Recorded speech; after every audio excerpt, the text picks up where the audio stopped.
একটার পর একটা দুর্ঘটনা ঘটেই চলেছে। আজ আবার কি ঘটলো চলো সম্পূর্ণ ভিডিও দেখার বুঝতে পারবে।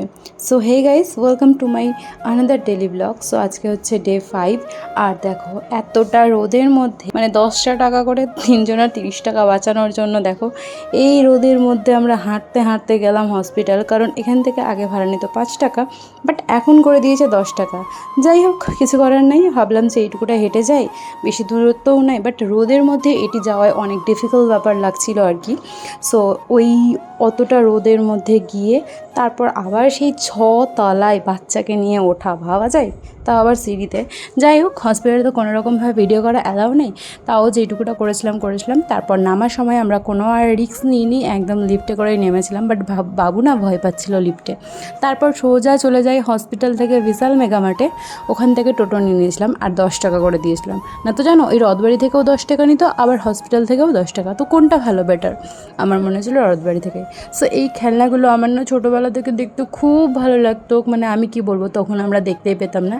এই কুকুরের ঘরটা না আমার ছিল ছোটোবেলায়, আমি এতে পয়সা জমাতাম, বাট একটা টাইম গিয়ে এটা খারাপ হয়ে যায়, তারপর আর কোনো পয়সা টয়সা রাখতাম না। যাই হোক, এখান থেকে অনেক কিছু দেখছিলাম, বাট অনেক কিছু দেখেছি কিন্তু অনেক কিছু নিইনি। বাড়ি গিয়ে কী কী নিয়েছি সেগুলো তো সব শেয়ার করবোই, তার আগে দেখে নাও এখানে কী কী করেছি আমরা। সো এখানে বাবু গদা নিয়ে খেলছিল, দেখো এখন কি দুষ্টু হয়েছে, মানে কিছু বলারই নেই। ও কোলে কোলে থাকবে না, ও নিজে তো পায়নি, তাও হামাগুড়ি দিয়ে বেরোবে গোটা মলে। যাই হোক, অনেকক্ষণ যতক্ষণ আমরা ড্রেস চয়েস করতে পারছিলাম ততক্ষণ ও হামাগুড়ি দিয়ে বেরোচ্ছিলো। তারপর আর কি, তারপর ওকে কোলে নিয়েই চলে যাব। আর প্রচুর কান্না করছে, প্রচুর। কোলে নিতে গেলে একদম মাথা ঝুলিয়ে কান্না করছে, নিচে নামার বায়না করছে। সো ওকে কিছুক্ষণ খেলতে দিলাম ওর মনের মতন, তাও ওর মন তো কোনো মতেই নেই, ভরে না। আর এখানে অনেক খেলনা আছে, বাট দেওয়া তো অ্যালাউ নাই, ভেঙে দিলে তো তোমাকেই কিনতে হবে, তাই না? তারপর ওখানে আর কোনো রকম ভিডিও করিনি, বাইরে চলে যাই। ওখান থেকে আইসক্রিম খেয়েছিলাম সবাই মিলে। আর এই যে দেখো কী কী কিনেছি। এই বক্সটার দাম জানো, মাত্র আর মাত্র 99 টাকা, মানে 100 টাকাই। যাই হোক, সো আমি কিনিনি, মা কিনেছিল। আমার মার এগুলো কেনার শখ খুব, আমারও শখ, বাট রাখার জায়গার অভাবে কিনা হয় না। সো আমি কিনিনি, বাট এবার ভাবছি একটা কিনবো, কারণ এগুলো তো অনেক কিছু রাখা যাবে, ক্লিপ ভরে এক জায়গায় স্টোর করা যাবে, তাই না? তারপর দেখো এই গেঞ্জিটা দেখতে পাচ্ছ, এই টি শার্টটা নেওয়া হয়েছে আমার বাবার জন্য, কারণ পয়লা বৈশাখ জানি পার হয়ে গিয়েছে তাও।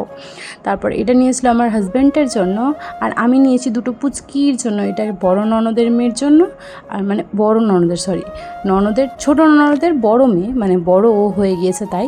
সো ওর জন্য একটা, আরেকটা নিয়েছি ছোট, মানে ওইরই বোন, ওরই মাসির মেয়ে, মানে আমার আরেকটা ননদের মেয়ের জন্য নিয়েছি আর কি। অত এক্সপ্লেন করতে পারবো না, কারণ আমার অনেকগুলো ননদ, অনেক। যাই হোক, এটা নিয়ে দিয়ে দিচ্ছিল ওর দিদান ওকে, মানে ভালো লাগছিলো, অনেকগুলো জামা ওর দিদা নিয়ে দিল। তারপর এই বিস্কিটটা দেখতে পাচ্ছ, এটা না আমরা অফারে পেয়েছি, নারকেল কুকিজ, যার মধ্যে অনেকগুলো মোটা চিনি দেওয়া ছিল, বাট তাই আর ভালো লাগছিল না এটা খেতে।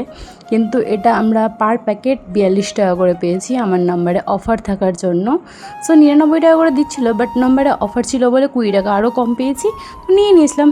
খাওয়া তো হচ্ছেই, পড়ে তো থাকবে না, বিস্কুট আছে মানে শেষ হবে আমাদের বাড়িতে। যাই হোক, তো মেন ব্যাপারটায় আসি। তো তারপর বাবু এরকম হামাগুড়ি দিয়ে খেলছিল, তো এরকম করে আস্তে আস্তে সেই দুপুরবেলা পেরিয়ে যায়, সন্ধ্যায় লেগে যায় প্রায়। আর এখানে সন্ধ্যা দেওয়ার পর আমি না, তার আগের দিন বাবু বিছানা থেকে ধম করে বেল পড়ার মতন একটা পড়েছিল, তো সেদিন কোনো রকমের রিলস করিনি বলে শেয়ার করা হয়নি। এর আগের দিনই, তারপর দিনই একদম আমি না ভাবছি যে খাওয়ালাম, কালকে খাওয়ানোর পরই ওর মানে বিছানা থেকে পড়লো। আজকে আবার ভগবান কিছু যেন এরকম না হয়, বাট কি আর করার আছে, যেটা হওয়ার সেটা তো হবেই, তাই না? কেউ আটকাতে পারবে না। তো এখানে ও হাঁটতে হাঁটতে হামাগুড়ি দিচ্ছিল, আর হামাগুড়ি দিতে দিতে ধরম করে পড়ে একদম মানে কি বলবো, ঠোঁট, দাঁতের মাড়ি, তারপর নাকের আগাল, এগুলো সব কেটে গিয়েছিলো, ঠোঁটটা ভালোই ফুলে গিয়েছিলো। তো তোমাদেরকে দেখাচ্ছি। তার আগে ওর জিজুর কাছে আবদার করেছিল, জিজু আমি আইসক্রিম খাবো, তো তাই ওর জিজু ওর জন্য আইসক্রিম নিয়ে এসেছিলো। আর এই যে দেখো কি অবস্থা হয়েছে, মানে কি বলবো, এত মায়া লাগছে মুখটা দেখে। বাচ্চা কাচ্চার কিছু হলে কি ভালো লাগে, তাই না বলো? মানে সত্যি বলছি, প্রচুর খারাপ লাগছিল একদম, মানে নিজের উপরেই দোষ দিতে মন করছিল, কিছু করার নেই।